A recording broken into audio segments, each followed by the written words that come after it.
సొంత నియోజకవర్గం ములుగులోనే మంత్రి సీతక్కకు షాక్ తగిలింది. హామీలు ఏమయ్యాయంటూ జనం నిలదీశారు. పంచాయతీ ఎన్నికల ప్రచారంలో భాగంగా ములుగు జిల్లా ఏటూరు నాగారం గ్రామానికి వచ్చిన సీతక్కను స్థానిక ప్రజలు అడ్డుకున్నారు. ఇందిరమ్మ ఇల్లు ఎందుకు ఇవ్వడం లేదని కూడా ప్రశ్నించారు. రేవంత్ పాలనలో పథకాలేవి అందడం లేదంటూ కూడా తీవ్ర నిరసన వ్యక్తం చేశారు. దీంతో ప్రజలకు సమాధానం చెప్పడానికి సీతక్క ఇబ్బంది పడ్డారు. పంచాయతీ ఎన్నికల తర్వాత చూద్దామంటూ ఆమె అక్కడి నుంచి వెళ్లిపోయారు.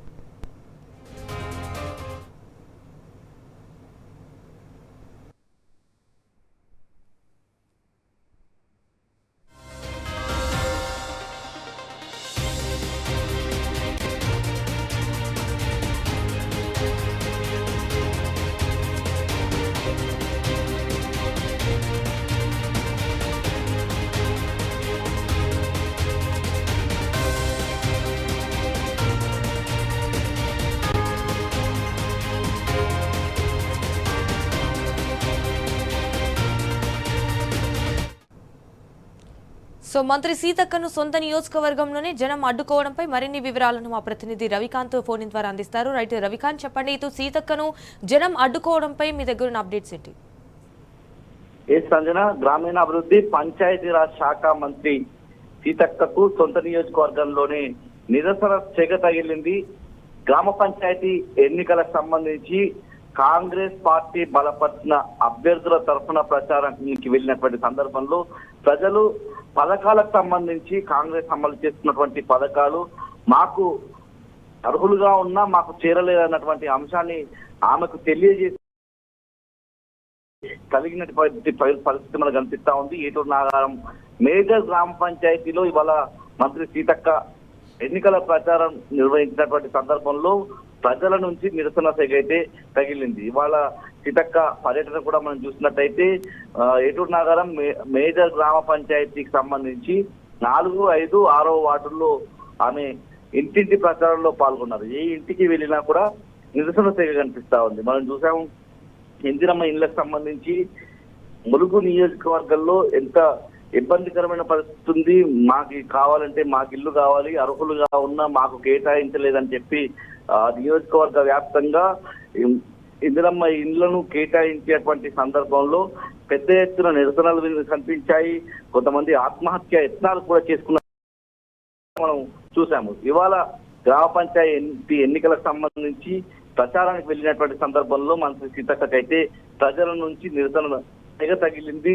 ఎస్సీ కాలనీలోని ఓటర్లు తమకు ఇందిరమ్మ ఇండ్లు ఇవ్వాలన్నటువంటి నిలదీతైతే అక్కడ కనిపించినటువంటి సందర్భం. సర్పంచ్ వార్డు సభ్యులను గెలిపించుకుంటే విడతల వారీగా ఇల్లు అందజేస్తామన్నటువంటి హామీ సీతక్క ఇచ్చినటువంటి సందర్భంలో ప్రజలంతా కూడా ఆమె మీద బగ్గుమంటున్నటువంటి పరిస్థితి కూడా మనకు స్పష్టంగా కనిపిస్తా ఉంది.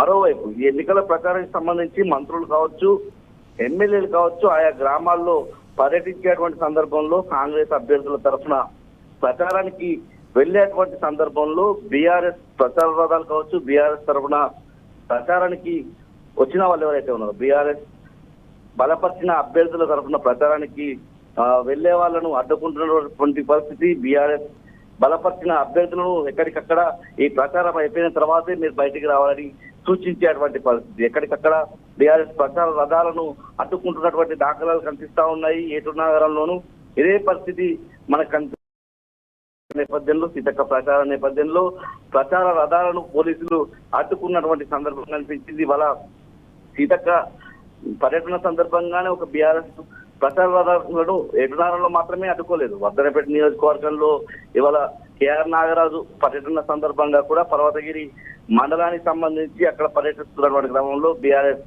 ప్రచార రథాన్ని అడ్డుకొని అక్కడ ఆ ప్రచార రథానికి డ్రైవర్ గా ఉన్నటువంటి వ్యక్తిని బెదిరింపులకు గురి చేయడం, వేధింపులకు గురి చేసినటువంటి పరిస్థితి పోలీసుల నుంచి మనకు కనిపించింది. పోలీసుల తీరు పట్ల విమర్శలు ఎదురవుతా ఉన్నాయి.